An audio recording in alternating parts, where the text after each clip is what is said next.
For those who don't know, a patina is a thin layer of rust that will protect the steel from corrosion and damaging rust. If the metal is properly cared for, a patina will eventually form on any carbon steel, given enough time. To speed up the process, you can force a patina. In this video, we're going to test out pickle juice. The one that I'll be using contains water, distilled vinegar, and salt. I'm just going to take out a few of the pickles so that it's easier to pour the liquid.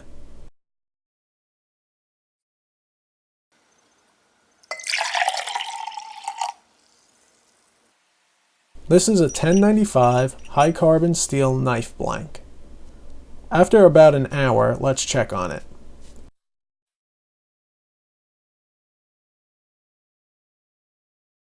Not much going on, so let's put it back in.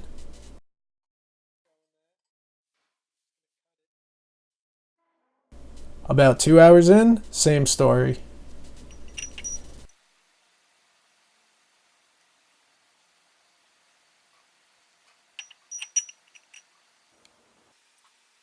After 3 hours, the steel is very slightly gray.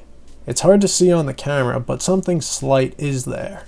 The gray line on the steel at the transition of the liquid and air shows that a different method would have worked better, such as spraying the solution with a spray bottle and leaving it on to dry. For my purposes, I try to find solutions that I can leave the metal in and come back to after a few hours to a patina. Pickle juice does not make a good patina solution. If you want to see some methods that work well and some that don't, check out my Will It Rust playlist. Alright, I'll see you in the next one.